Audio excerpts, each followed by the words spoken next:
વાવાઝોડા બાદ કીચડ અને ગંદકી ફેલાતા લોકો રોષે ભરાયા હતા।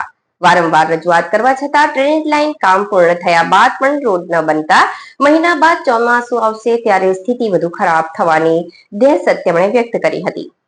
અંકલેશ્વર પાલિકા દ્વારા વોર્ડ નંબર 8 માં આવેલ સુરતી ભાગોળ વિસ્તારમાં 6 મહિના પૂર્વે સ્થાનિકો વર્ષો જૂની સમસ્યાના નિવારણ સાથે ડ્રેનેજ લાઇન નાખવામાં આવી હતી, જેને લઈ રોડ પર ખોદકામ કરવામાં આવ્યું હતું। જે તે વખતે પાલિકા દ્વારા ડ્રેનેજ કામ પૂર્ણ થતાં જ રોડ સુવ્યવસ્થિત કરી આપવાની વાત સ્થાનિકોને જણાવાઈ હતી। જો કે ડ્રેનેજની કામગીરી પૂર્ણ થયા બાદ પણ રોડ હજુ સુધી બન્યો ન હતો, જેને લઈ ગતરોજ પડેલા 21 મિલીમીટર વરસાદ બાદ કીચડ સાથે પાણીનો ભરાવો થતાં લોકોને તેમાંથી પસાર થવું મુશ્કેલ બન્યું હતું। એટલું જ નહીં, ગંદકીનું સામ્રાજ્ય છવાઈ ગયું હતું તો દાતાર નગરમાં પણ આ જ સ્થિતિ ઉદ્ભવી હતી, જેને લઈ સ્થાનિક રોષે ભરાયા।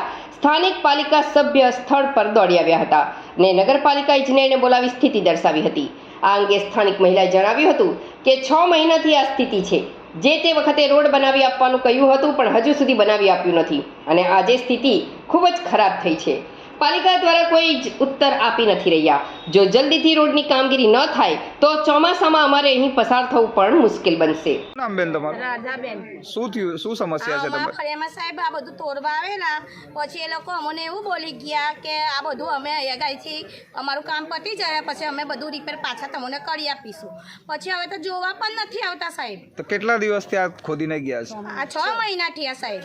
તો તમે નગરપાલિકામાં કોઈ રજૂઆત કરી? બધું થઈ ગયેલું છે, અરજી બધું આપી દીધેલું તો છે। શું કે છે ત્યાં જાઓ છો નગરપાલિકામાં? તો તમને કાલે આવું એમ કર્યા કરે ને અમને દાતારનગરની બી મશીનનું બહુ હવે તમારી શું માંગણી છે? ફરિયાનું હવે તમારી શું માંગણી છે?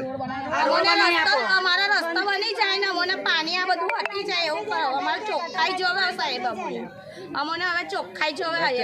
પાણી બંધ થઈ આજે 20 વર્ષથી આ ગંદકી જ જોવાની મળેલી છે મને। 20 વર્ષથી મને આ ગંદકી મેં પૈણીને આવીને ખાલી રોડ જોવાનો મળ્યો મને। અહીંયા નહીં બ્લોક લખાતા કે અહીંયા નહીં પાણીનું બરાબર નહીં, કચરા બી નહીં રહેવા આવતા સાહેબ।